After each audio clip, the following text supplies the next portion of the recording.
Good morning. Thank you for joining us here at the Heritage Foundation. As Director of Lectures and Seminars, it's my privilege to welcome you to our Lewis Lehrman Auditorium and, of course, to welcome those who join us on our heritage.org website on all occasions. We would ask everyone in-house if you'll make that last courtesy check that cell phones have been turned off. It will be appreciated as we record the events. We, of course, will allow questions from our internet viewers if they'd like to email us, simply addressing those emails to speaker@heritage.org, speaker@heritage.org, and we will post the program within 24 hours for your future reference. Hosting our discussion and introducing our special guest this morning is Jennifer Marshall. Ms. Marshall is Director of Domestic Policy Studies and our Richard and Helen DeVos Center for Religion and Civil Society. She oversees Heritage's research in education, welfare, marriage, the family, and religion and civil society. She also manages familyfacts.org, our online catalog of social science research related to family and religious practice. Prior to joining us here, she worked on cultural policy issues at Empower America, and before that, she was a Senior Director of Family Studies at the Family Research Council. Please join me in welcoming Jennifer Marshall. Jennifer?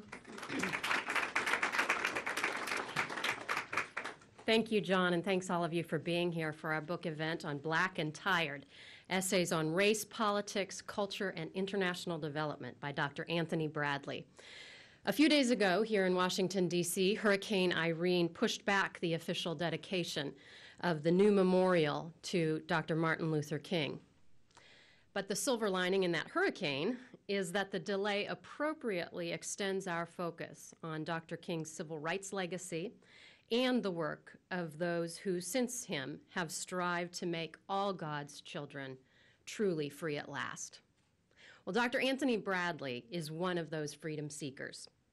As the title of his new book conveys, Black and Tired, he's not satisfied with the progress to date, although for reasons you may not often hear about.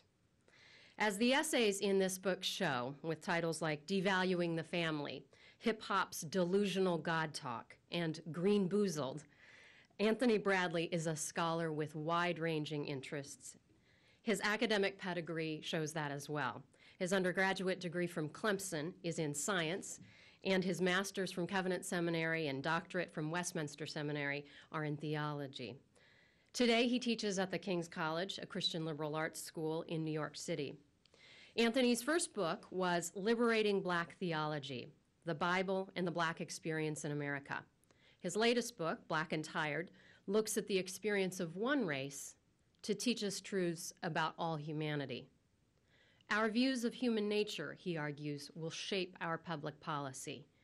So it's worth pausing to consider what it means to be fully human. Please join me in welcoming Dr. Anthony Bradley as he helps us do that today.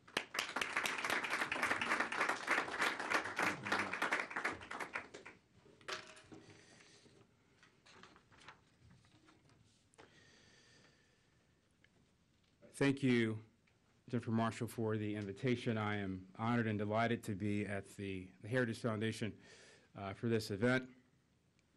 For years, I often say, because I'm a nerd, growing up I would watch C-SPAN quite a bit and would see people at these think tanks, Heritage Foundation. I would sit there and I wonder if one day I'll be standing in front of this backdrop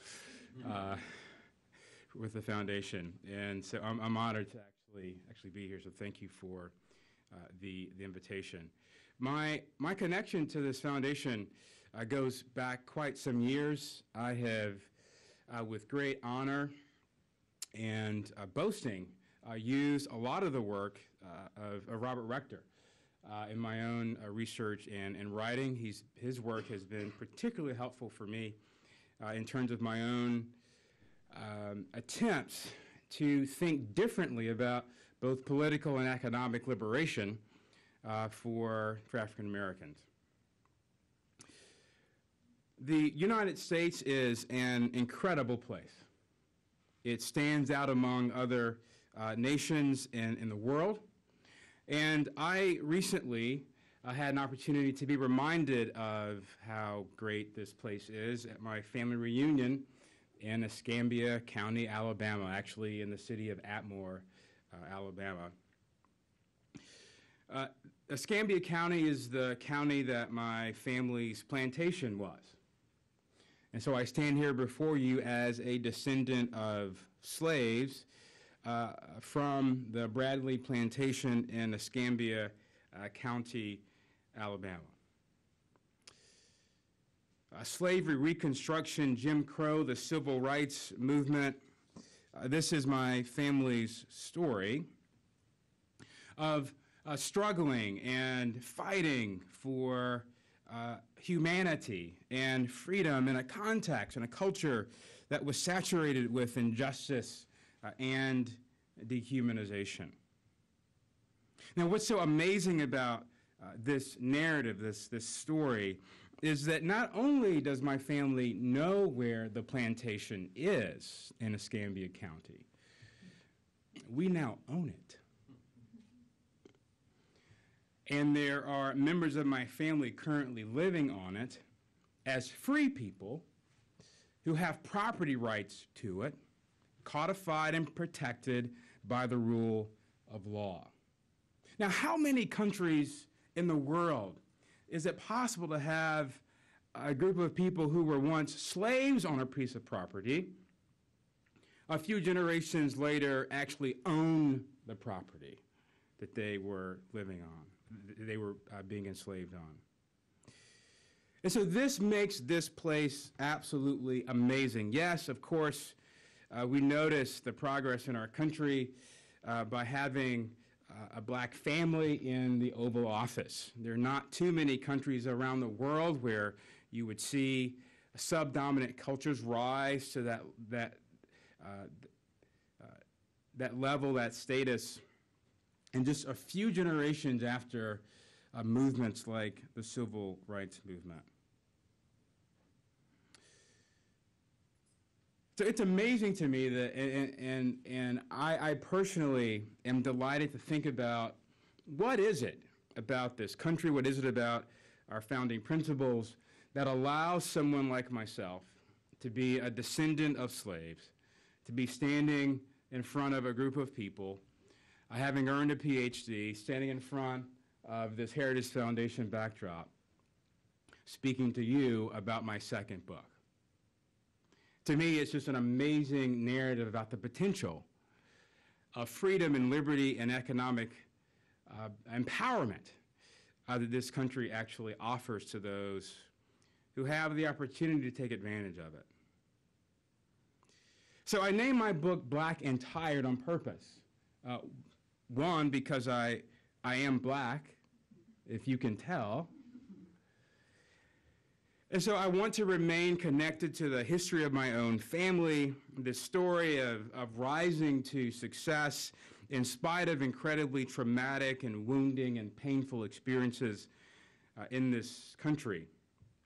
Because the hopes and dreams and aspirations, virtues, institutions, values, principles that created the conditions that put me here today are being sabotaged and eroded by those who have good intentions, but often do not think through the consequences of public policy decisions because they have different views on the human person and human dignity than those who actually structured our government in the first place. And while the effects of this anthropology are not immediately seen, the long-term effects have been uniquely and harshly experienced among the black underclass. And this makes me tired of those who think that putting decisions in the hands of a few people is best in the long run, when it has been demonstrated repeatedly in history that concentrating power in the hands of a few people leads to more oppression, not less. And in fact, this concentration of power, those making decisions, a few making decisions for the masses, this has been much of the black experience in America.